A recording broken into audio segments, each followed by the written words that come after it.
Beneath the roar of the Atlantic and the glitter of Newport's summer, a widow steps onto the cliffs, elegant, unflinching, and haunted. Whispers trail Isadora Pembroke like a veil. Debts, duty, a future she never chose. When a modest tutor, Nathaniel Gray, crosses her threshold, the air changes, music returns to silent rooms, and a forbidden spark flares where reputation forbids warmth. A secret trembles at the edge of revelation, a past refuses to sleep.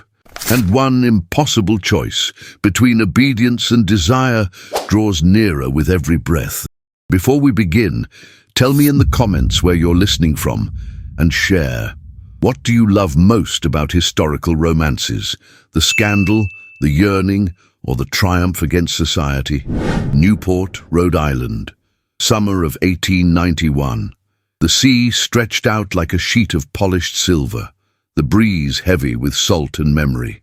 Atop the cliffs, where roses fought the wind and seagulls circled above in lazy defiance, stood the Pembroke mansion, vast, austere, and silent.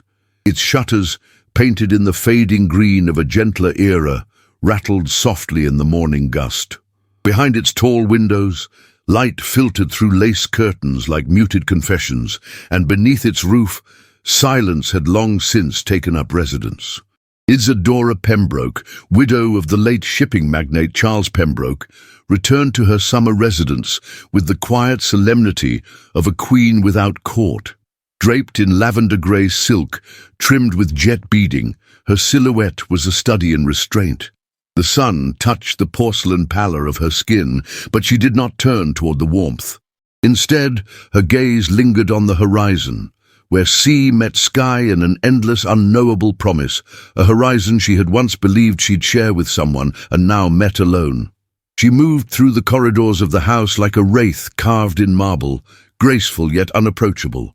Her dark chestnut hair, arranged in a Gibson bun with austere precision, was pinned with a small black comb, the only adornment she permitted. Her grey-blue eyes, as pale and cold as the Atlantic fog, betrayed nothing to those who looked upon her, but when they turned away, they softened. If grief had made her brittle, it had also made her terrifyingly elegant. The staff greeted her with the quiet deference wealth demanded. The maids curtsied. The butler offered a schedule. The cook inquired, without looking up, whether the summer menu would be changed. None asked how she felt. That question had long become obsolete. Her children, Henry and Florence, met her in the drawing room. The boy, 10 and cautious, stood stiffly in his sailor suit, his brown hair neatly parted, eyes shadowed with knowledge no child should bear. Florence, 8, all soft curls and ribbon shoes, clutched a doll with a porcelain face nearly as expressionless as her own. Isadora kissed their foreheads gently, mechanically, and sat with them beside the cold hearth, watching the fire that had not yet been lit this season. It had been nearly a year since Charles's death, a sudden illness that had struck him in New York and left her a widow in black velvet before she could speak her last forgiveness. But time had not thawed her. Society expected her to grieve in style and remarry with tact. Charles's cousins, the Pembroke men, now watched her with impatient calculation, waiting for her to relinquish what little power she still held. But Isadora had no intention of surrendering. She would govern her household and her children's futures on her own terms. And so, when the governess's quiet cruelty toward Florence became unbearable, Isadora dismissed her with a cold nod. There had been no replacement until now. She had taken her time. This morning the new tutor was to arrive. His name was Nathaniel Gray, and he came recommended not by one of the usual finishing academies, but by a reverend from Boston, a widower himself, a man of modest means. Unfashionable, yes, but discreet. Isadora had selected him for his letters, eloquent, thoughtful, and lacking in social pretense. Whether he could manage her children remained to be seen. The clock struck 11 as the carriage wheels crunched over the gravel path. Isadora stood on the threshold, her parasol casting a lace shadow across the marble steps. The driver dismounted, opened the door, and a man emerged. Not young, but not old either. Tall, lean, and dressed in a simple tweed coat, he looked first to the sky, as though checking for storms, and then to her, with a calm, steady gaze. Isadora's breath caught, not from desire, but from something quieter, something far more dangerous. Recognition, perhaps, or the first tremor of a future not yet shaped. Nathaniel Gray removed his hat and bowed his head. "Mrs. Pembroke," he said, his voice low and smooth, touched with a northern plainness that was neither crude nor rehearsed. "Thank you for receiving me." She inclined her head. "Mr. Gray, welcome to Clifftop House." Their eyes met briefly. His were hazel, warm, and strangely mournful, as though he, too, had known long silences and learned to walk beside them without protest. He did not smile, but something about him suggested he remembered how. Behind her, Florence peeked from behind a column. Henry stood rigid with curiosity. Nathaniel nodded to them both, his posture instinctively gentle, as though speaking without words. Isadora observed everything: the ink stains on his fingers, the neatly trimmed beard, the calloused hands of a man who had held chalk, not cigars. She turned away before he could read anything in her gaze. The house swallowed them as they entered. Later that evening, as the sea whispered against the cliffs and the candlelight flickered over untouched china in the dining room, Isadora sat alone in the music salon. The piano remained closed. The portrait of Charles stared from above the mantel, stern, pale, framed in gold. And yet her mind drifted not to her late husband, nor to the eyes of Newport's watchful matrons, but to the brief glance of a man who did not bow too low, who did not flatter, and who had looked at her not as a relic to be pitied, but as someone still alive. Far above, the wind swept in from the sea, and the lace curtains stirred like restless ghosts. Tomorrow, lessons would begin, and with them, a shift no one yet dared name. The morning air was tinged with salt and honeysuckle, drifting in from the manicured garden that sloped toward the cliff's edge. Inside Clifftop House, however, the atmosphere remained still and cool, like the marble floors Isadora Pembroke had crossed all her adult life. The great doors had closed the world behind them the day before, sealing within its high walls a stranger, one who now stood quietly in the schoolroom, sleeves rolled just enough to reveal the rough skin of a man who worked not for status, but for meaning. Nathaniel Gray, true to his reputation, asked for no formal introduction beyond what had been given. He arrived in the schoolroom with a small leather satchel, slightly worn at the corners, and opened it to reveal books, papers, and a delicate set of drawing pencils. There was no governess watching from the door, no nanny nearby to interject. Isadora had chosen rather daringly to observe from afar. From the upper gallery, she stood in silence, watching as her daughter, Florence, crept into the room with hesitant steps. Her doll clutched tightly to her chest. She paused near the doorframe, half-shadowed, uncertain. Nathaniel did not call her forward. He simply opened a book, Aesop's Fables, and began to read. His voice was not loud, but it carried. It was gentle and textured, as if shaped by long winters and solitude. Henry arrived soon after, standing straighter than his years demanded, his sailor suit neatly pressed. He took his seat without question. Florence remained by the wall. The fable unfolded. The lion and the mouse, the boastful wind, the stubborn oak. Nathaniel did not perform, but neither did he dull the words. His voice painted each scene with quiet precision. When the tale ended, there was a hush. And then Florence laughed, a small, startled sound, more like a gasp of joy than anything intentional. Isadora froze. She hadn't heard her daughter laugh since the winter. Not truly, not with abandon. From across the hedge, seated on a white iron bench wrapped in flowering vines, Mrs. Avis Greer raised a lorgnette to her eyes and peered through the trimmed cypress wall that marked the boundary of her estate and the Pembrokes. She was a creature of perfect posture and unspoken power, dressed in deep burgundy bombazine with jet-beaded cuffs and a matching parasol, positioned like a weapon of aesthetic warfare. She did not smile, but her eyes narrowed in interest. "Mr. Gray," she whispered to no one in particular, "has arrived." Inside, the lesson continued.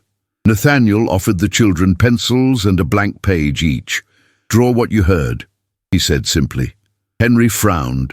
Florence looked up at him as if he had spoken in a different language. He took a pencil himself and began to sketch, not well but earnestly. A small mouse, wide-eyed and brave, a lion asleep, jaw resting on its paws. It was crude but alive. The children stared, and then slowly imitated him. Florence leaned closer, the tip of her tongue between her lips as she concentrated. Isadora watched from the landing above, her hand gripping the polished banister. The schoolroom had always been a place of correction, never imagination, until now. Later, during tea, the household returned to its order. Fine china gleamed beneath the afternoon sun. The butler, Mr. Channing, moved with silent precision. Footmen appeared and disappeared like shadows, trained not to observe, but they did observe. They noted Mr. Gray's plain coat, the absence of a pocket watch, the way he stood with his hands behind his back, rather than lounging like a man of leisure. They noted, too, that when he spoke to the children, he knelt slightly, coming to their level. When he thanked the maid who brought his tea, he looked her in the eyes. Such things were rare in Clifftop House, and therefore suspicious. In the withdrawing room, Isadora sat across from Mrs. Greer. The conversation was as brittle as the biscuit wafers on the tray between them. "You've taken on a new tutor," Mrs. Greer said lightly, stirring her tea with calculated grace. "From Boston, I hear. Not from the usual circles." "No," Isadora replied, her tone even. "He came recommended by someone whose judgment I trust." Mrs. Greer sipped delicately. "A reverend, was it? Still, the right recommendations only go so far. Men of education and modest birth have peculiar ambitions. They often mistake sympathy for invitation." Isadora's eyes remained on the rim of her porcelain cup. "I've never been one to encourage misunderstandings." "No," Mrs. Greer smiled, thin and sharp. "But even a door left ajar can be interpreted as an invitation, dear." The afternoon light shifted across the patterned rug. Silence stretched between them like a tight ribbon. Beyond the windows, the sea shone with blinding indifference. When her guest finally departed, Isadora stood by the window for a long while, watching the ivy on the wall stir in the wind. Her reflection in the glass was faint, almost ghostly. She pressed her fingertips to the cool pane, unsure whether she felt trapped or shielded. She found herself walking down the hall toward the library. The children's voices echoed from the garden, where Nathaniel had taken the lesson outdoors. "Close your eyes," he was saying. "What color is the ocean today? Not just blue. Look again." Florence's voice piped up. "Green, like sea glass. Grey," Henry added, serious. "Storm grey." There was a pause. "Mrs. Pembroke," Florence said softly, "what color do you see?" Isadora hadn't realized they'd seen her in the doorway. Nathaniel turned toward her, his expression unreadable. "Slate," she answered after a beat. "Blue slate, like the roof tiles before it rains." Florence beamed. "Then that's what I'll draw." Nathaniel nodded, but said nothing more. That night, in the quiet sanctuary of her chambers, Isadora stood before her mirror, slowly removing the pins from her hair. They clinked like small bells against the marble vanity. Her eyes, meeting their own reflection, were not softened by candlelight. She did not recognize herself. Something had shifted, not drastically, not outwardly, but a thread had pulled loose from the fabric of her carefully arranged life, and she had felt it. In a child's laugh, in a pencil drawing, in the calm gaze of a man who neither bowed too low nor looked too long. She extinguished the lamp and turned toward her bed, the moonlight painting long shadows across the floor. From below, in the hush of the night, she thought she heard the piano, not a melody, just the soft pressing of keys, testing, remembering. It might have been a dream, but it felt real enough that her breath caught in her throat.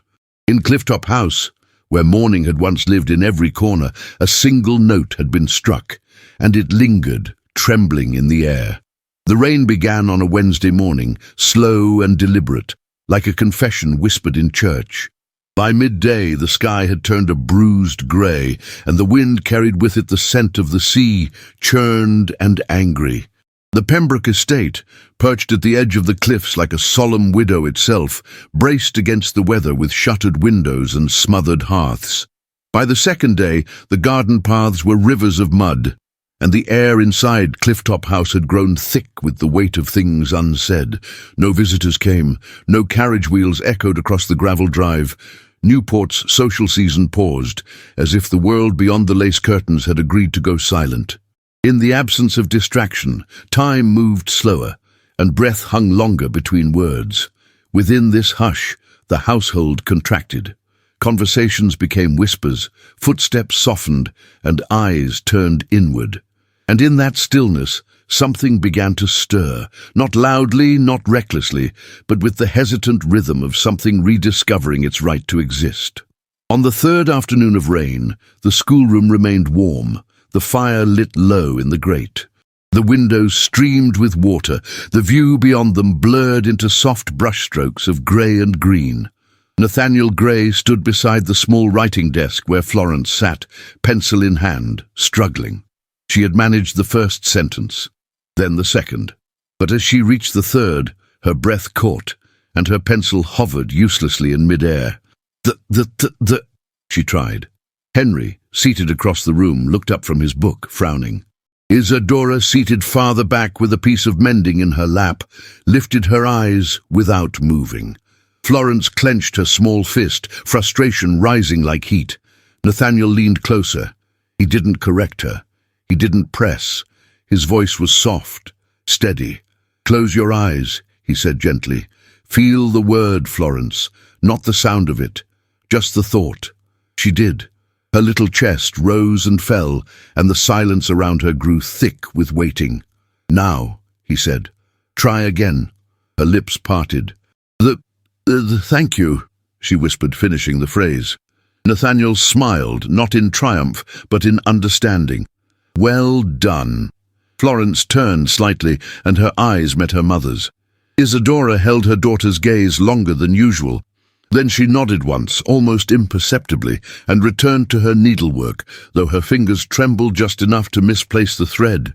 Later that evening, as the rain battered the window panes and the wind howled like a chorus of lost things, the drawing room sat in semi-darkness.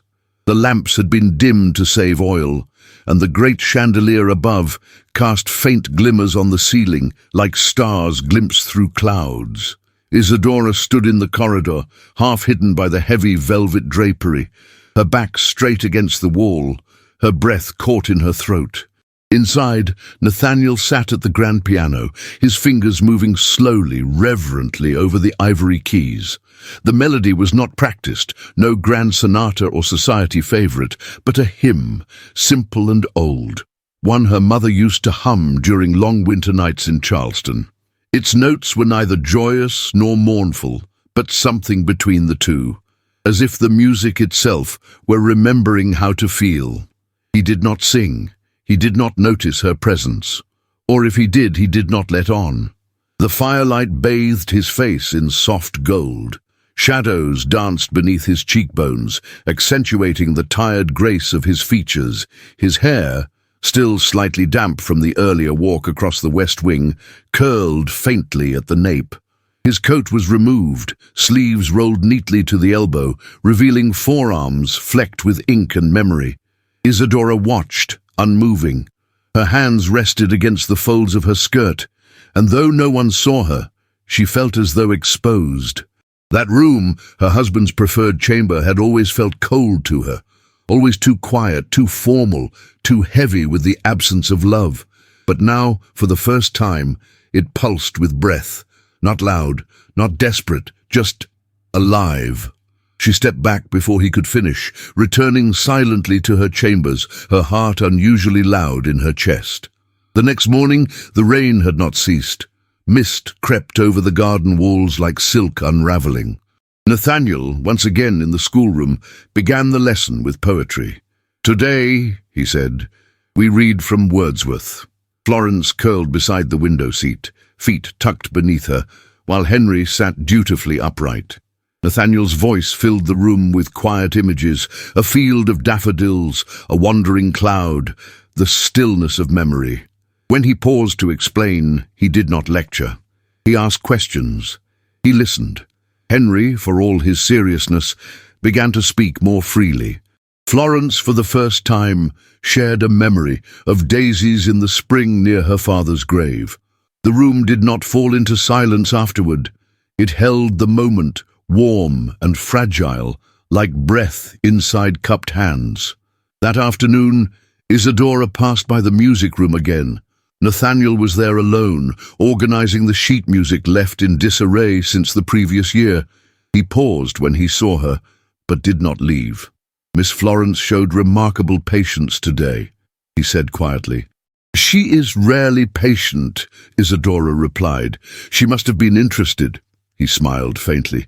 "Children respond to gentleness, more than we expect."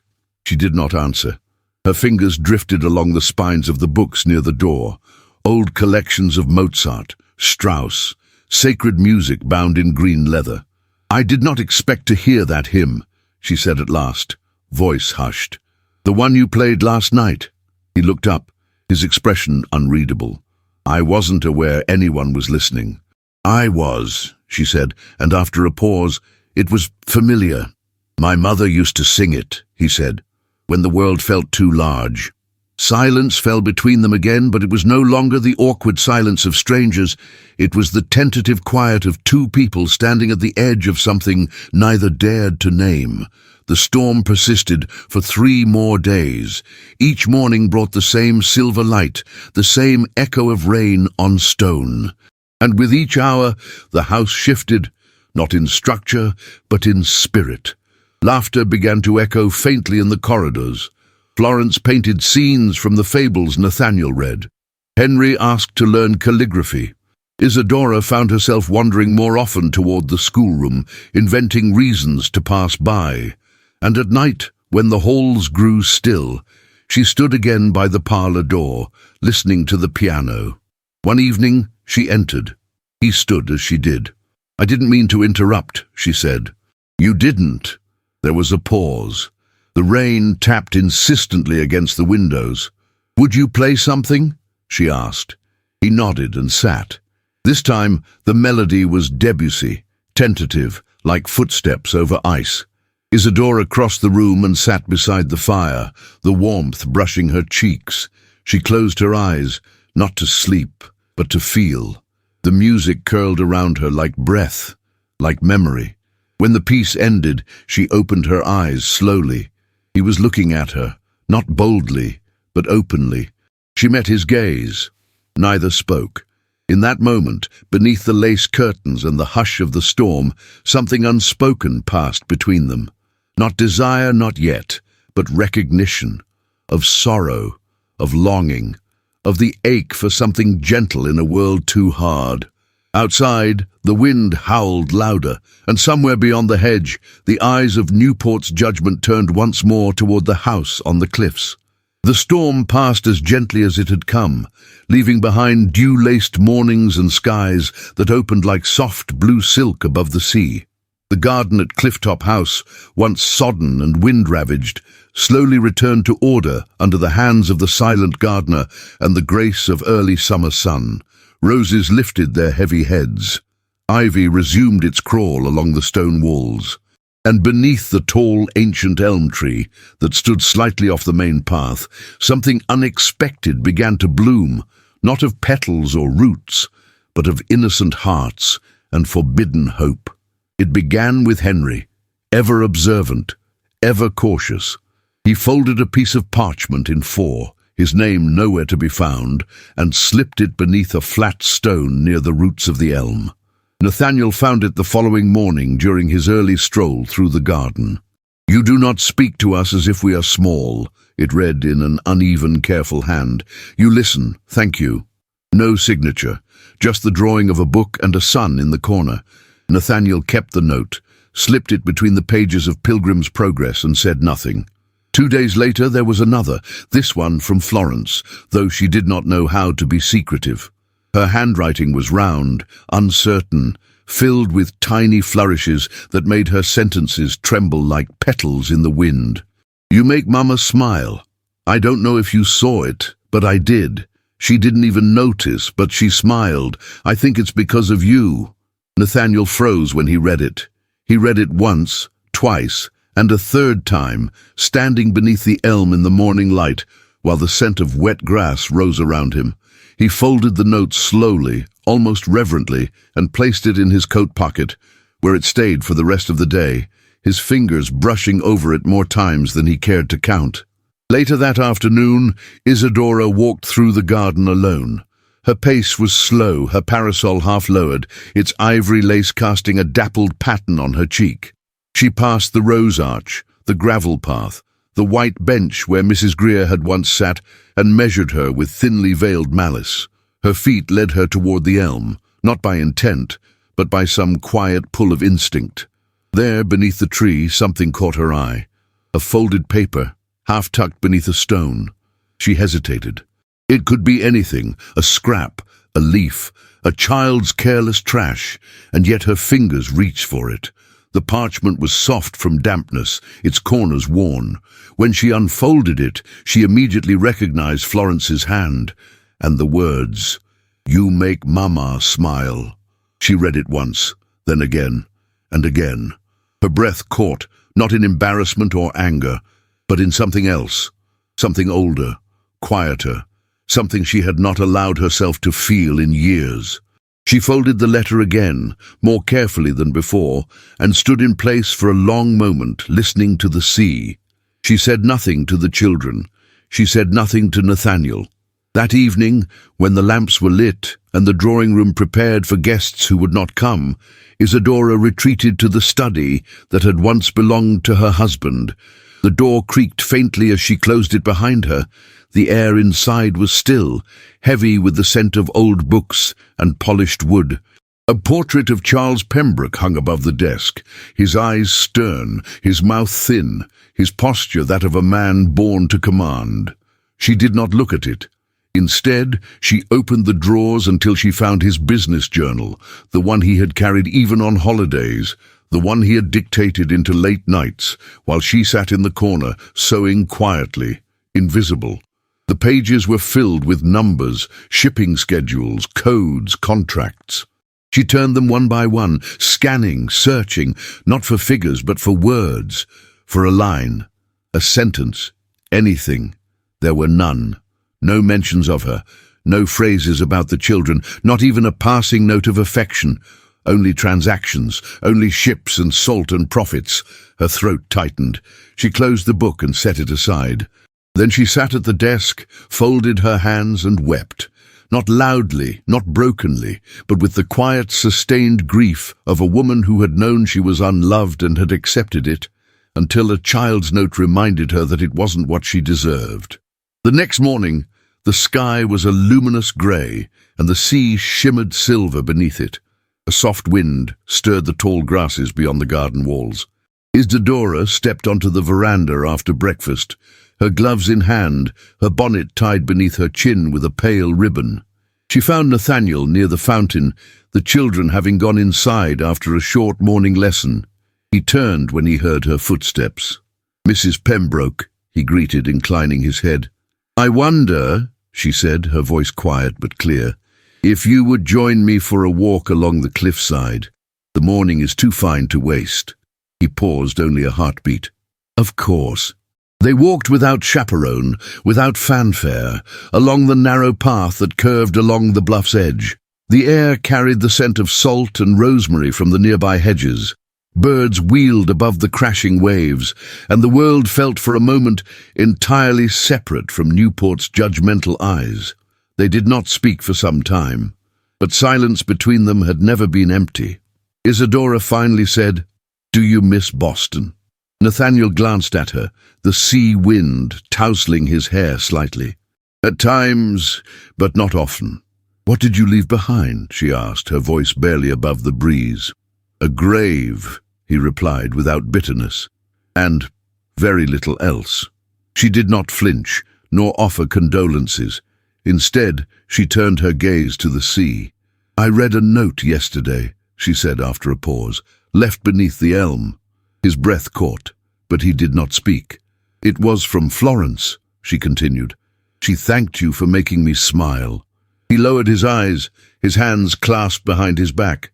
"I don't remember smiling," she whispered, "but perhaps I did, without meaning to." Nathaniel looked at her then, not with boldness, but with depth. His gaze held sorrow, respect, and something else, something unspoken, something dangerous. "It was not my intention to cross any lines," he said gently, "but if I have brought a moment of peace, I am not sorry." They stopped walking. The wind pressed against them like a whispered warning. Isadora turned fully to him. Her expression was unreadable, her eyes lit from within by a storm far deeper than the one that had passed the week before. "I do not know," she said slowly, "whether peace is what I need." He said nothing, but his eyes never left hers. From behind the garden wall, a maid stood in the shade of the hedgerow, her hands still clutched around a basket of linen she had pretended to collect. Her eyes widened. She turned quickly and vanished through the side gate. And somewhere across the lane, behind a curtain trimmed in burgundy, Mrs. Avis Greer lowered her opera glasses and let her lips curl into the smallest smile. Later that evening, the whispers began, and Clifftop House, unaware of how far a single gaze could travel, settled once more into silence that was no longer innocent. The day began with an unsettling stillness, the kind of quiet that stretches too long between moments, as if the world itself were holding its breath. Even the gulls, so often screaming across the sea cliffs, were absent. The sunlight that filtered through the tall windows of Clifftop House was pale and cold, like a memory of warmth rather than the thing itself. Isadora Pembroke stood at the edge of the drawing room, her gloved hands resting lightly on the ivory lace of the windowsill. She had been reading a letter from her milliner, but could not now recall a single word of it. Her thoughts drifted, untethered, as they had too often of late. The garden below shimmered in early summer bloom, lush, gentle, inviting, and yet she felt no peace. It was Florence who first heard the carriage. The sound of wheels crunching over the gravel drive broke the hush like a sudden breath. The girl ran to the window, her curls bouncing with each step. "There's a visitor," she called out to no one in particular, her voice rising with anticipation. Isadora's heart sank before she even turned. Moments later, Mr. Channing, the butler, entered the room with his usual composure stretched taut over something more urgent.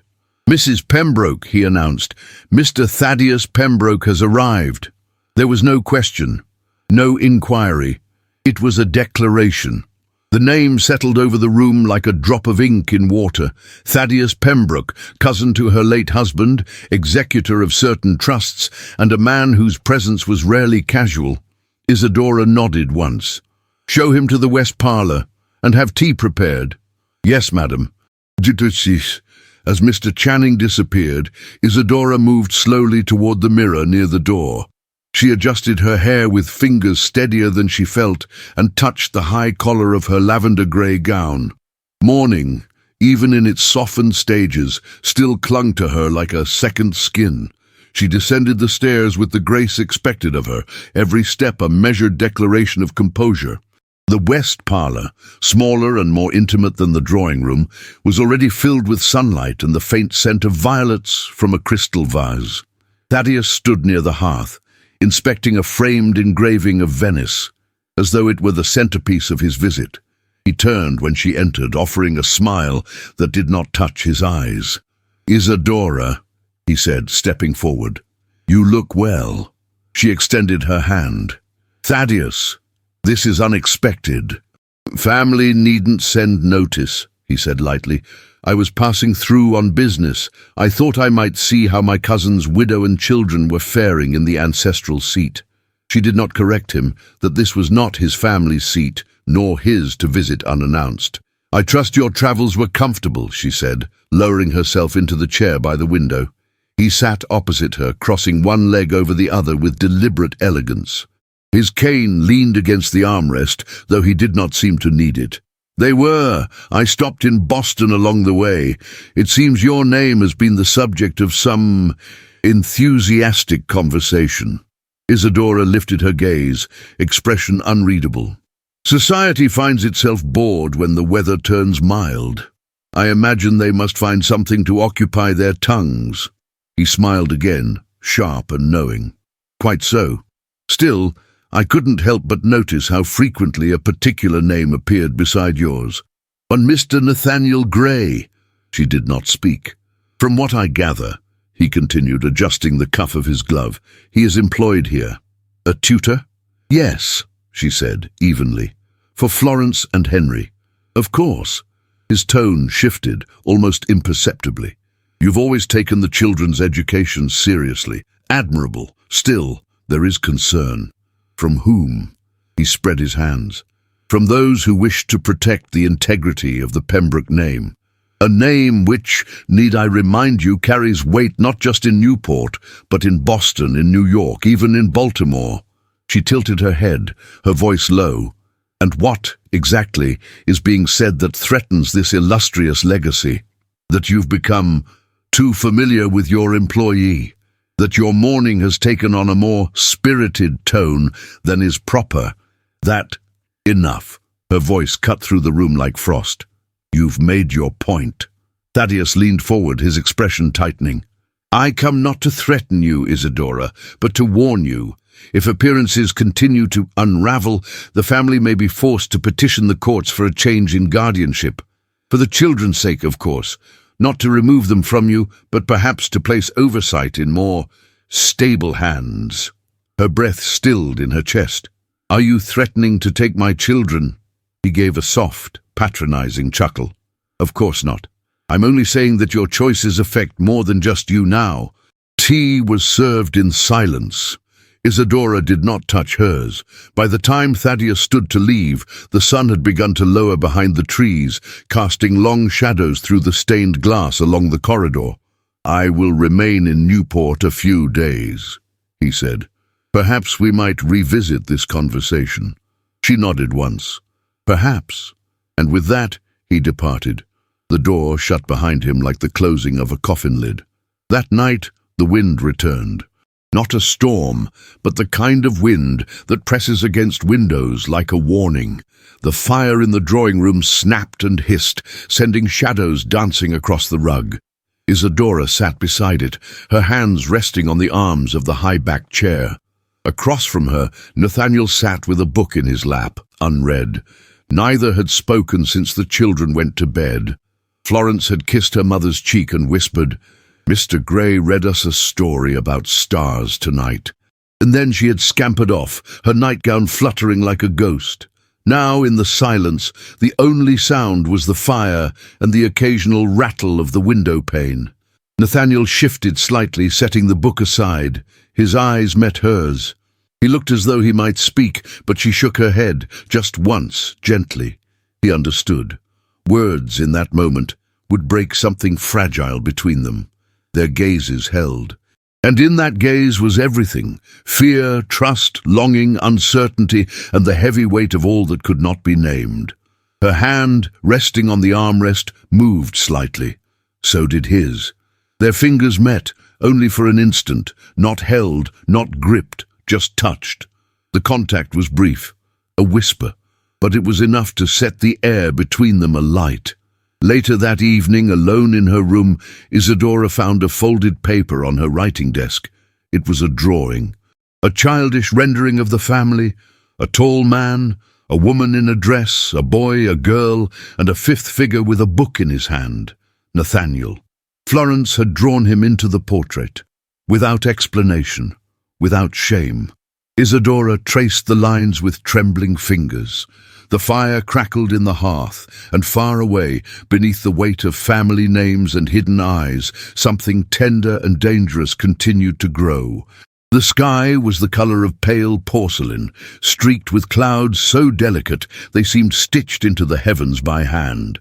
The sea below crashed rhythmically against the rocks with the steadiness of breath, deep, primal, endless. It was one of those days Newport offered only after a storm. Clear, deceptively still, the wind sharp but laced with sunlight. Isadora Pembroke stood at the edge of the coastal path, the hem of her cream wool walking dress brushing against the damp grass. Her gloved hands rested on the handle of a parasol she had no need to open, and her gaze was fixed on the jagged rocks below, where the waves foamed white. Behind her, children's laughter rose like a melody in the crisp air. Florence and Henry were chasing each other over the uneven slope of the meadow, Henry in his navy wool sailor suit, Florence in her seafoam green dress, her bonnet trailing down her back, forgotten in play. Their laughter carried, bright and light as gulls above the cliffs. A few steps behind them, Nathaniel Gray walked with a measured pace, a folded map in one hand, his coat open against the wind. His gaze followed the children, not with control, but with quiet attentiveness. Every few steps, his eyes drifted toward Isadora, drawn to her without design. She had asked him to join them that morning, with a voice so composed it had masked the tremble beneath. The children had squealed with joy at the invitation, and he had nodded once, without question. The four of them walked the winding path that traced the coast behind the Pembroke estate, a rarely used trail that opened onto dramatic views of sea and stone, untouched by the manicured perfection of the formal garden. The air smelled of salt, wild grass, and faintly of honeysuckle from a nearby thicket. When Henry veered too close to the edge, Isadora called his name, not sharply, but with enough force to make him stop. "I'm fine, Mother," he said, turning back with a grin. "I know the path. But boys, even clever ones, do not always see the danger hidden in a slick stone." His foot slipped, the world paused, and then, in a flash of movement, Nathaniel was there, reaching, pulling, anchoring the boy back onto safe ground just as the edge crumbled beneath him and fell in dusty fragments to the sea. Florence screamed. Isadora could not move. The wind rushed past her ears like a choir of warning, her knees locked, her voice gone. Nathaniel held Henry tightly, both of them breathing hard, the boy clutching the front of his coat in silent shock. He whispered something to the child, so soft Isadora couldn't hear, and then turned to her with a gaze that was both steady and shaken. She dropped her parasol. By the time she reached them, Henry had begun to cry, not in pain but from fright, and clung to her waist. Florence wrapped her arms around her brother, and Isadora held them both, her chin trembling, eyes stinging. Nathaniel stood a few steps back, hands clenched, breathing shallow. "Thank you," she whispered. "Thank you." He nodded, but his eyes betrayed a storm behind the calm. It was the kind of fear that arrives after the danger has passed. Not for himself, but for what might have been lost. They returned to the house in silence, the children walking between them like fragile threads holding the two adults together. That night, the wind picked up again.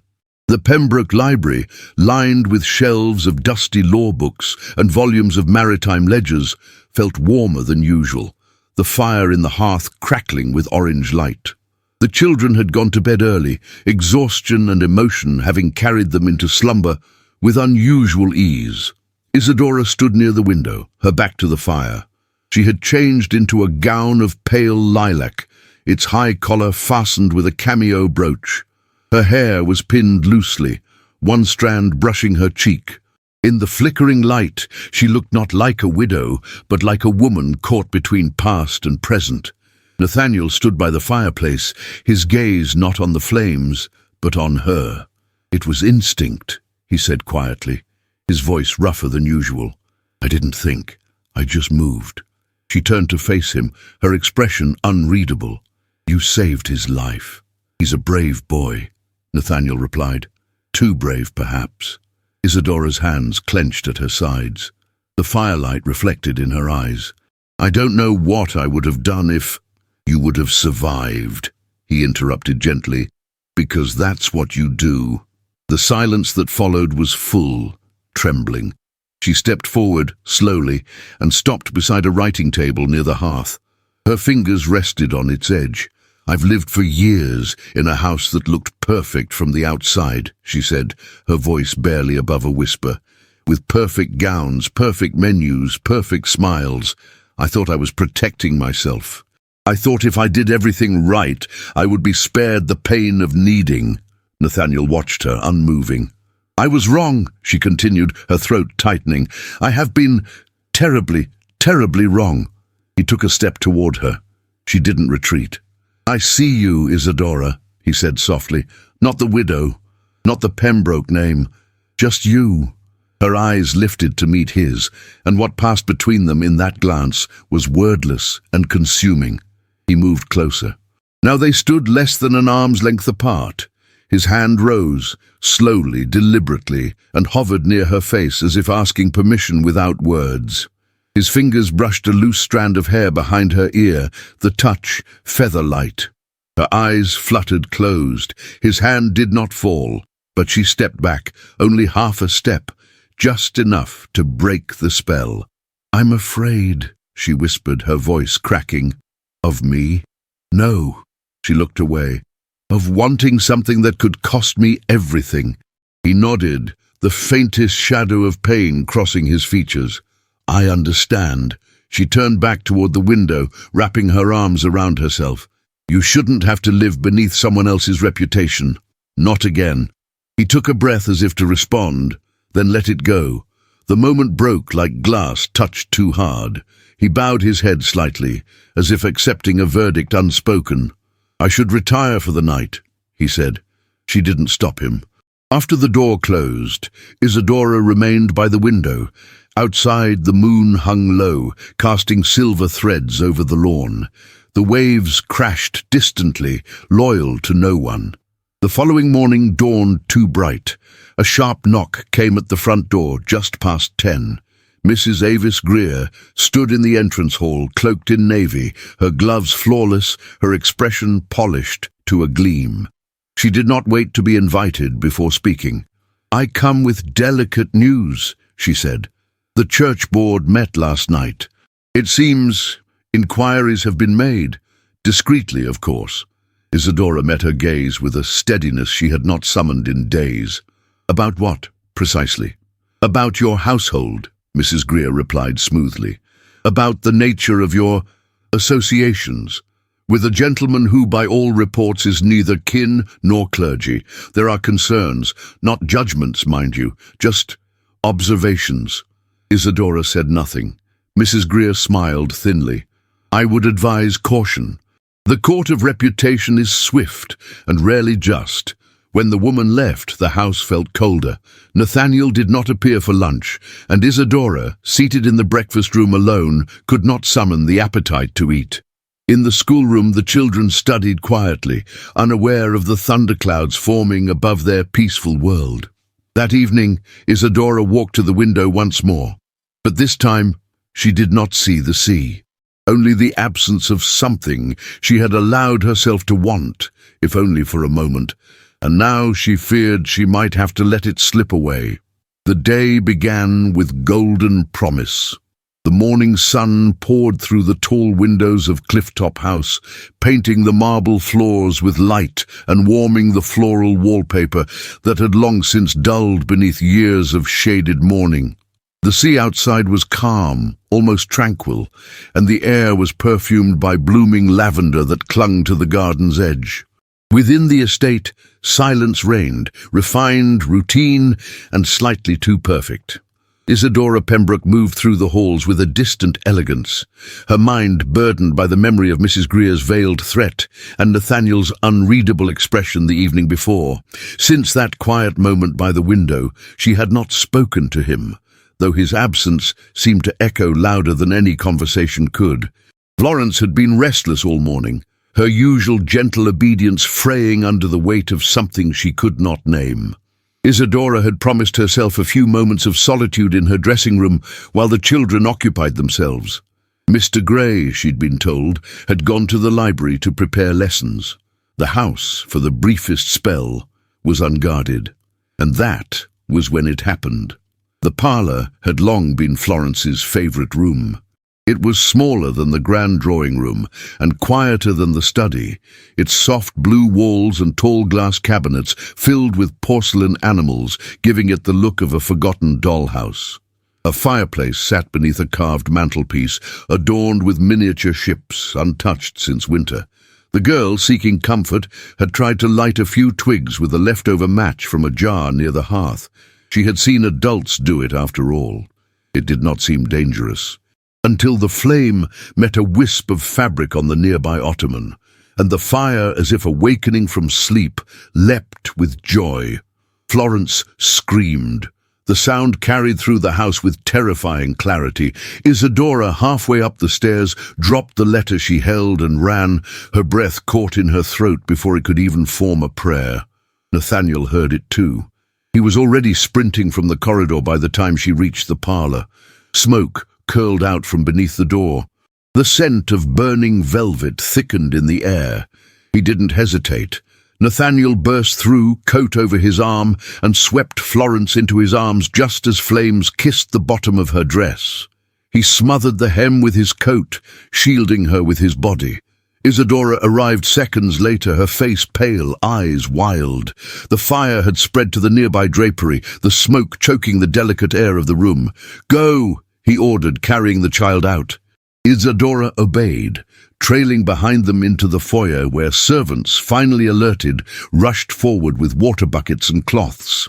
By the time the fire was extinguished, the parlour was blackened with soot, its curtains in tatters, and its charm forever lost. Florence was unharmed, save for a small burn on her ankle. The doctor, summoned at once, assured Isadora it would heal without a scar. But no one could soothe the panic that had lodged itself in her chest, nor the realization of what might have been lost in a moment. That night, the wind returned, as it always did when the sea had something to say. The house was dark. The servants had long since retired. The children slept soundly, the scent of lavender salve still lingering in Florence's room. Isadora stood outside the door of the guest wing, her hand trembling slightly as it hovered before the frame. She did not knock. She opened it quietly. Nathaniel was seated by the window, in shirt sleeves and dark trousers, his posture slouched in thought, a book closed in his lap. He looked up immediately. "Is she well?" he asked. Isadora stepped inside. The door clicked softly behind her. "She's sleeping," she whispered. "Thanks to you." He rose but did not approach. "You saved her, Nathaniel." He shook his head once. "I reacted. That's all." "No." Her voice deepened, softened. "You protected her. You always do." He said nothing. She moved slowly toward him, her pale gown floating behind her like a ripple of moonlight. In the candlelight, her face was shadowed and luminous all at once, her features carved in grief, gratitude, and something more dangerous. She stood before him, closer than she had ever dared. "I thought I had already lost everything I could," she murmured, her eyes on his. "But today I realized there is more to lose than I ever allowed myself to believe." He looked at her, and in his gaze was no triumph, no assumption, only ache, only restraint. "I cannot be what the world expects of you," he said quietly. "I no longer care what the world expects of me," she replied. A beat passed between them, a breath, a silent, aching question. She lifted her hands slowly, resting her fingers lightly against his chest. His heart thudded beneath her palm. When he placed his hand over hers, it was not possessive. It was reverent. He leaned forward, not quickly, not greedily, but as if he had waited a lifetime for permission. Their lips met, not in fire, but in tremor, not in hunger, but in mourning. The kiss was tender and unbearably slow. It tasted of tears never shed and years endured in silence. It was the kind of kiss that healed before it ever deepened. And when she finally pulled away, her forehead resting against his, neither of them spoke. She left the room without another word, and he did not follow. But her footsteps echoed in his chest long after she had gone. The next morning arrived brittle and clear. The sun was sharp against the glass, and the quiet bustle of the household resumed as if nothing had burned, as if nothing had passed in the shadows between hearts. But Newport had eyes, and one of those eyes belonged to Agnes, the scullery maid once dismissed weeks prior for whispering where she should not. She had returned to town with pockets full of resentment and ears full of gossip. That very morning she stepped into the bakery with a story that dripped from her tongue like honey, sweet, scandalous, and far too delicious to keep. By noon the whispers had grown wings. By dusk, Thaddeus Pembroke returned. He did not enter the house. He sent a note. It was sealed with the Pembroke crest and delivered into Isadora's hand by a footman too anxious to meet her eyes. She read it in the library, alone. Inside were 3 sentences. A legal advisor will arrive in 2 days' time. If circumstances remain unchanged, guardianship will be formally contested. For the sake of appearances and the legacy of the Pembroke name, I urge you to act swiftly. Isadora folded the letter slowly, her fingers shaking. She set it aside on the desk, and then she stood before the window, her eyes on the horizon, where the sea rose and fell as it always had, indifferent to the hearts that beat above it. She had been warned. Now she would have to decide what price her heart could pay. The invitation arrived in a thick ivory envelope, its edges pressed with the gold-inked seal of the Pembroke family. No words of kindness graced the parchment within, only instructions, precise and formal. Nathaniel Gray was to appear the following afternoon at the Guildhall near St. Matthew's Church. The matter was confidential, of course, but everyone in Newport knew. They always did. That morning, Clifftop House was quieter than usual. Even the children sensed something had shifted, though no one spoke it aloud. Florence clung to her doll longer than necessary. Henry, normally proud and composed, avoided eye contact at breakfast. Isadora dressed without assistance. She chose a dark sapphire gown, neither mourning nor celebration, a color that refused to speak plainly of joy or sorrow. Her hair was swept up with fewer pins than usual, a single strand escaping no matter how many times she tucked it back. Nathaniel stood by the garden gate at the appointed hour, his jacket pressed, his boots dusted clean. He held the summons in one hand, unread since the moment it was delivered. The elm tree behind him swayed gently, but no paper notes danced at its base. The children had not returned since the fire.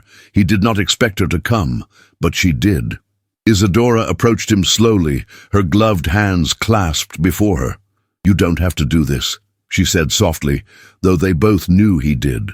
"They'll interpret silence as guilt," he replied, lifting his eyes to hers. "But if I speak, they'll hear only what confirms what they've already decided." Isadora's voice trembled. "Then let me go with you." "No." His tone was gentle but unyielding. "They've summoned me. If you appear, it only feeds the fire." Her chin lifted, proud and breaking. "But I lit the flame." "No," he said, softer now. "We simply stepped too close to it." A hired carriage waited at the edge of the road. Nathaniel turned toward it, then paused. He looked back once. "I will not lie, Isadora," he said. "Not to them, and not to myself." Her breath caught. Their eyes met one last time. Then he climbed into the carriage and disappeared down the hill, the wheels grinding over gravel like the turning of some final page. The Guildhall was grey with age and cold in its design. Long stained glass windows lined the walls, filtering in coloured light that did little to warm the chamber. A semicircle of men waited inside, clergy in stiff collars, attorneys in dark wool, and Thaddeus Pembroke, seated like a judge at the head of the table, his expression carved in stone. Nathaniel removed his hat with quiet dignity and stood before them. The questioning began without preamble. Was he aware of the rumours circulating through Newport? Yes. Had he engaged in behaviour unbecoming of his post? No. Had he entered the private quarters of the lady of the house only when invited and only to discuss the welfare of the children? Had he touched her? Silence. Then, in a voice steady and measured, he replied, "Yes." A murmur swept the room. Thaddeus leaned forward, his fingers steepled. "Mr. Gray, what precisely do you mean by that?" Nathaniel's eyes did not waver. "I mean that I held her hand, once, and that I kissed her, once. No more, no less." "A kiss!" one of the clergy repeated aghast. "And what," another demanded, "were your intentions?" Nathaniel's answer came without hesitation. "To honor what I felt, not to dishonor her." The silence that followed was heavier than accusation. When he left the room an hour later, his name was no longer his own. It had been twisted into something sordid, whispered behind lace fans and beneath heavy drapes. The dignity he carried remained intact, but its value was no longer accepted as currency within the walls of polite society. By the time he returned to Clifftop House, Isadora was waiting in the library, her eyes raw from tears she had refused to shed. "What did they say?" she asked, though she knew. He stood before her, his posture weary but proud. "That you must marry within 2 months, someone respectable, or you may lose the children. And you? I am to leave, immediately, for the good of all involved." She turned away, walking to the hearth where the embers from the morning fire still glowed faintly. "You should hate me," she said, her voice breaking. "I could never." Her shoulders trembled.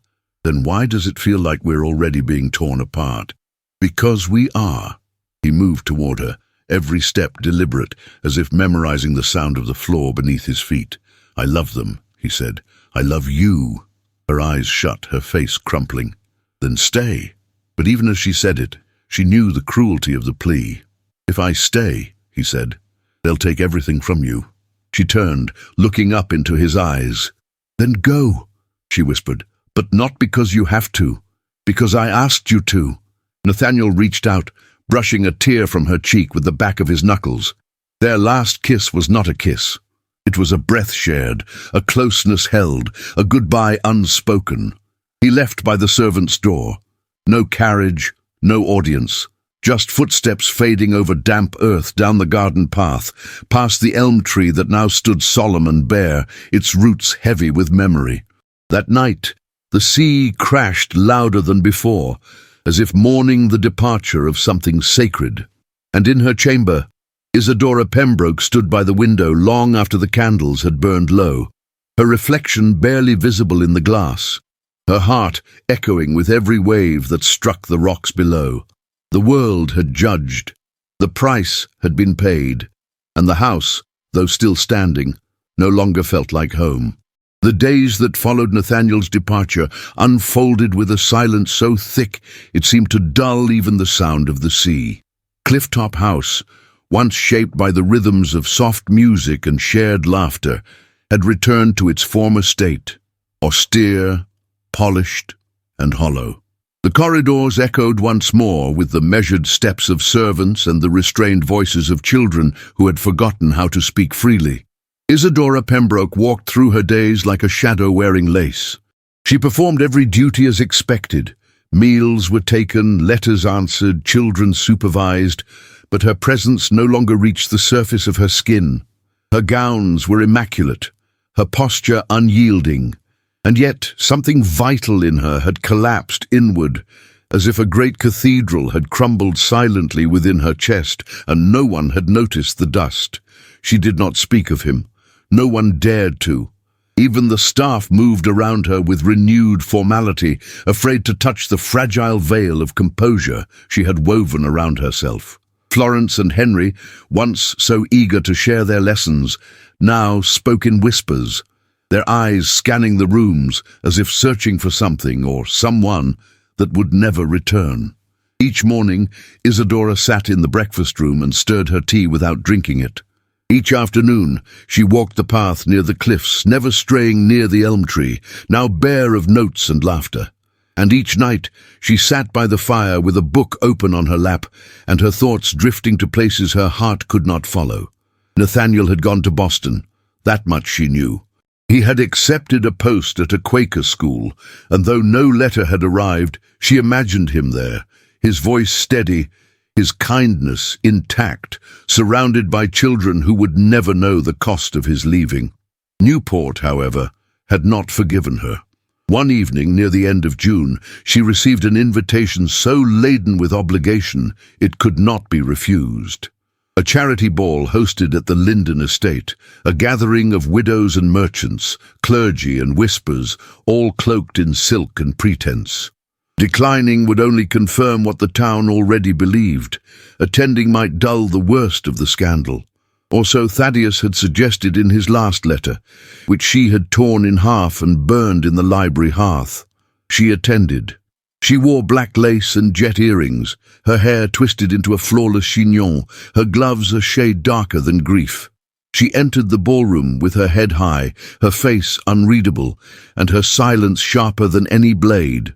The chandeliers above her dripped crystal like tears that would never fall, and the polished floors reflected her image back to her in fragments. The music was a waltz, light and insipid. The voices around her rose like the clatter of birds in a winter tree, bright, hollow, endless. She moved through the crowd with practiced grace, nodding, smiling faintly, accepting compliments that stung like nettles. She heard them before she saw them, the words that broke her. She thought herself untouchable, and now look at her. She let a servant kiss her hand. What else did she allow? He's gone now, of course. Left her nothing but shame. She paid him, you know she did. They say she begged him to stay. Isadora's breath halted in her throat.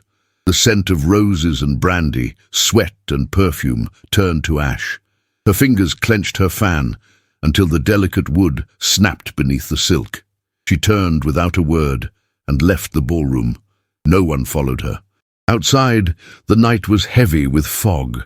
The sky hung low over the trees, and the gravel beneath her boots crunched with each step as she made her way down the hill, her shawl clutched tightly around her shoulders. By the time she reached Clifftop House, the candles had all been extinguished save one, flickering in the hallway outside the children's rooms. She found Florence awake, her small frame curled into the corner of her bed, eyes red and wide, her arms wrapped tightly around a faded cloth rabbit. "Florence," Isadora whispered, kneeling beside her, brushing damp curls from her forehead. "What's wrong, darling?" The child shook her head, tears spilling silently. She held out a book, a storybook of fables they had once read together in the garden. From between the pages, a folded letter emerged, its edges softened with time, its seal unbroken. "I found it," she whispered, "in the elm tree, where we used to hide things. I didn't know it was there. I didn't know what to do." Isadora took the letter in her hands, her heart pounding. The seal was simple, no initials, no symbol, but the moment her fingers brushed it, she knew. She opened it slowly. His handwriting was unmistakable, strong, elegant, honest. "Isadora, there are things I could not say in the moment we parted. Not because they were untrue, but because they mattered too much to be said poorly. I do not regret loving you. I regret only that I did not do it more boldly, that I let fear, yours and mine, speak louder than the truth between us. You are more than society's widow. You are more than the mother of children too wise for their age. You are a woman who feels deeply, who carries sorrow like silk across her shoulders and never lets it slip. I saw you long before you saw me, and I will see you still, even when I am gone. If you never read this, I will understand.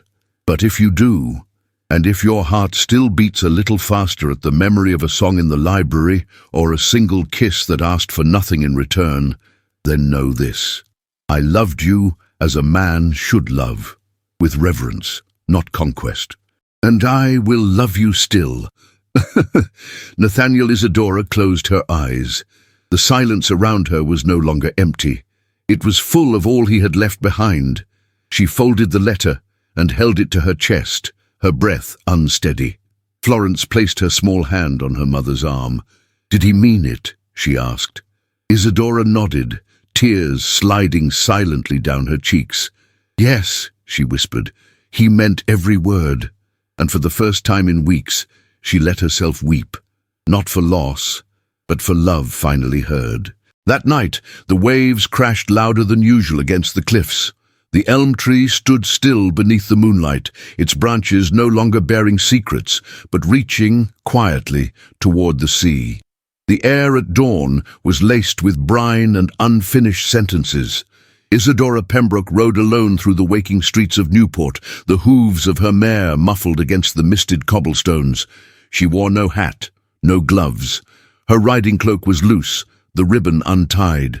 The summer morning unfurled around her not like a promise, but like a question waiting to be answered. The town had not stirred, only the sea moved, restless and eternal, as if it too sensed the urgency beating beneath her ribs. She had not told anyone, not Florence, not Henry, not even herself, until her hands had already begun packing a satchel and her feet had already stepped into the stables. What called her forward was not desperation, but clarity. The kind that comes after sleepless nights and tear-stained letters, after one has walked to the edge of loss and looked down. It was not a woman's longing that guided her horse toward the train station. It was a woman's decision. The platform was nearly empty, just 2 porters, a grocer's boy with a bundle of cheese, and 1 man. Nathaniel Gray stood at the far end, his coat buttoned high, one hand gripping the leather strap of his satchel, the other resting on the brim of his hat. His back was to her. The train had not yet arrived, but the whistle in the distance already pierced the air like an arrow loosed from fate. Isadora dismounted slowly, her heart drumming against her chest with quiet but certain resolve. She walked without rushing, each step firm, echoing against the wooden planks as the sea winds tangled her hair. He turned at the sound of her boots. For a moment, neither of them spoke. The sunlight slanted through the fog behind her, catching the outline of her profile, eyes shining not from weeping, but from the force of truth long denied. Nathaniel's gaze held steady, but his hand dropped from his hat, as if it no longer knew what gesture would be proper. "You weren't going to say goodbye," she said softly. "I didn't think it would matter any more," he answered, his voice strained with the weight of unspoken months. "I didn't want to make it harder." Isadora stepped closer. "I've lived every day since you left pretending it didn't matter, that I could survive with the echo of your footsteps in the hall. That silence could replace warmth. That duty could replace the ache in my chest." She reached into the folds of her cloak. "And then I read your letter." Nathaniel inhaled sharply but said nothing. She pressed the envelope into his hand.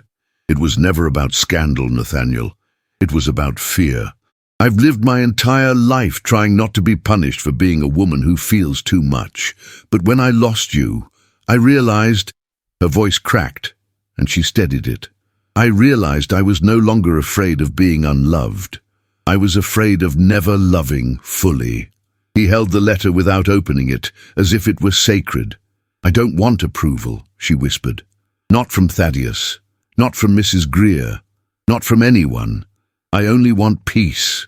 And you are where it begins." The train whistle cried again, nearer this time. Nathaniel looked down at the letter, then at her, then at the world around them. Grey sky, quiet sea, the salt wind stirring her cloak. "Say it again," he murmured, "but this time without shame." "I love you," she said, eyes brimming, without shame, without permission. He dropped the satchel, and he kissed her. It was not the kiss of longing or regret or apology. It was the kiss of recognition, of a man and a woman who had seen the worst of each other and still stood there, choosing. The train arrived with a hiss and a groan. He did not board it. That afternoon they returned together to Clifftop House. Florence and Henry watched from the window, neither surprised. Children often know the truth before adults dare to admit it. 3 months later, in a ceremony attended by no more than 7 people, Isadora Pembroke became Mrs. Gray beneath the open sky. the sea humming behind them like a hymn too vast for words. She wore blue-grey silk, soft as a secret, her hair unbound in loose waves. He wore a modest suit and carried no ring, only a smooth stone Florence had given him that morning, claiming it had been blessed by the wind. They exchanged vows, not in Latin or scripture, but in their own words, filled with pauses and trembles and the kind of honesty that no altar could sanctify. After the ceremony, Nathaniel opened a small school near the edge of town, in a cottage once used by fishermen. The rooms filled with laughter and chalk, with lessons spoken gently and songs played on an old piano. The children of Newport, once stiff and silent under their parents' rules, found freedom there, and in turn their parents found curiosity. Isadora, for her part, chose not to fade into the domestic shadows expected of her. She volunteered at the orphanage, taught girls how to write their names with pride, and read poetry aloud each Sunday in the town square, even when the benches remained empty. By the third week, they no longer were. There were women, old and young, who approached her quietly after each reading, eyes full of questions they had never dared ask aloud. Isadora never offered answers, only presence, only proof that one could live after falling. She and Nathaniel did not attend society balls. They were not invited, but they hosted small gatherings with books and laughter, bread and music, always near the sea. Thaddeus Pembroke never returned. Mrs. Greer passed by once in a carriage, narrowing her eyes at the couple walking hand in hand by the harbour. She said nothing. Isadora smiled. Not all were cruel. A few neighbours began to nod politely in town. Others brought books for the school. Children called him Mr. Gray with affection and climbed into his arms without fear. And slowly, gently, Newport remembered that love had never asked to be respectable, only real. Years would pass. The lace on Isadora's gowns would yellow.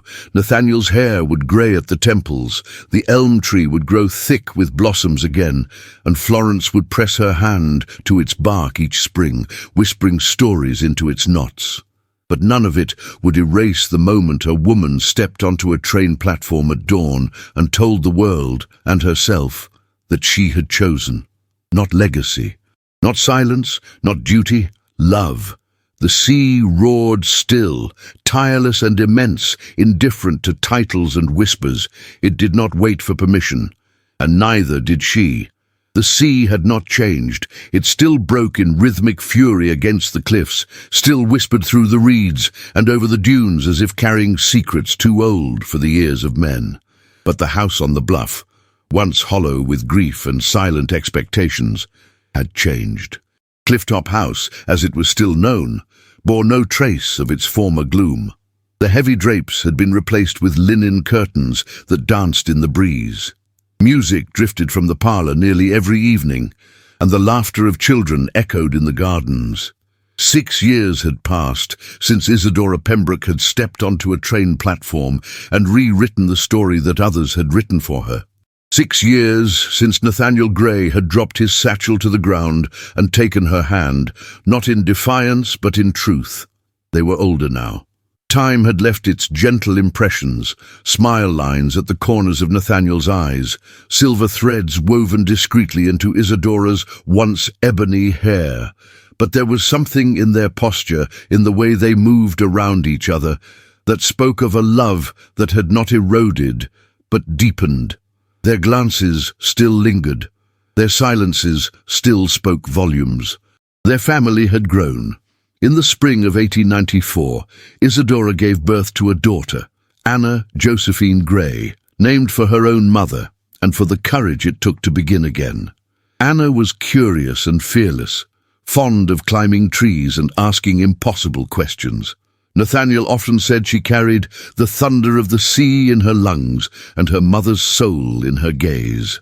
Florence, now 16, painted watercolours in the garden and read aloud at the school where her father taught. Henry, nearly 18, was preparing to attend university in Providence, where he hoped to study law, not to follow in his father's shadow, but to understand how justice could be wielded with mercy. The school had flourished. What began as a modest Quaker-style academy now welcomed children from all corners of Newport, regardless of name, fortune, or origin. It stood as a quiet rebellion against the rigid world that had once exiled Nathaniel, and by extension, the woman who loved him. Change had not come easily. There were still doors that did not open for Isadora. The Pembroke name remained whispered with scandal in certain drawing rooms. Thaddeus, true to his threat, had launched a discreet campaign to discredit her, but it backfired. His own investments collapsed during the Panic of 1893, and with them, his influence. He moved to Europe shortly after, exiled not by public decree, but by his own bitter pride. As for Mrs. Avis Greer, she passed 2 winters ago. Her obituary in the Newport Mercury spoke of charity and civic devotion, but never mentioned the scandal she once tried to stoke. Isadora did not attend the funeral. She lit a candle in the chapel instead, not out of forgiveness, but out of closure. Society had softened, slightly. A few women who had once crossed the street to avoid her now sent their daughters to Nathaniel's school. Some of them stayed after class, asking questions about poetry or motherhood or courage, always in hushed tones. Isadora listened. She never judged. She had become, without ever meaning to, a quiet symbol of a life reclaimed. The elm tree in the garden had grown tall and wide, its branches thick with blossoms. It had become Anna's favorite spot to read. One spring afternoon, she found a faded piece of parchment buried beneath the roots. A child's drawing, aged and nearly crumbling. It showed a woman in a blue gown, a man at her side, and 2 children between them. Florence's signature curled at the bottom like a secret finally shared. Anna carried it to her mother with wide eyes. Isadora smiled, tracing the faded lines with her finger. "Your sister always saw more than most," she whispered. That night, Nathaniel tucked Anna into bed and returned to the parlor to find Isadora by the piano, running her fingers gently over the keys. She no longer played often, but when she did, the house listened. He watched her from the doorway for a long moment before crossing the room and pressing a kiss to her temple. "You look at me the same way you did on that first day," she murmured, without opening her eyes. "That's because I've never stopped seeing you." They stood there, wrapped in silence, broken only by the distant rush of the tide. Outside, the sea roared on, wild, endless, ungoverned, like love. It had not asked permission, and still it remained. There are stories that whisper softly, and others that thunder through the soul. The forbidden love story between the Tycoon'S widow and her children's teacher is one of those rare tales that dares to ask, what if you chose love over legacy? What if, in a world obsessed with appearances, you listened to the quiet truth of your own heart? Isadora and Nathaniel's journey is not just a romance. It's a hymn to courage, a testament to second chances, and a reminder that the most scandalous thing a woman can do in a world built to silence her is live freely, with dignity, with love, with no apologies. Perhaps you too have faced a moment when the world expected you to bow and you chose to rise. If this story moved you, stirred something deep within, or simply reminded you of the power of tenderness in a harsh world, we invite you to leave a comment below. Tell us how it made you feel. And if you read all the way to the end, write the word "see" in your comment. That way we'll know you walked with us to the final crashing wave of this story. If you'd like to support the team that brings these timeless love stories to life, you can send a super thanks with whatever amount you wish. It means more than words can say, and it helps us continue crafting more emotional journeys like this one. Can contribute financially right now? That's perfectly okay. Sharing this video with someone who loves emotional historical tales is another beautiful way to help. And don't forget, we've added more unforgettable love stories in the cards at the end of this video. If you loved Isadora and Nathaniel, there's so much more waiting for you. Thank you for being here. Thank you for feeling deeply. See you in the next story.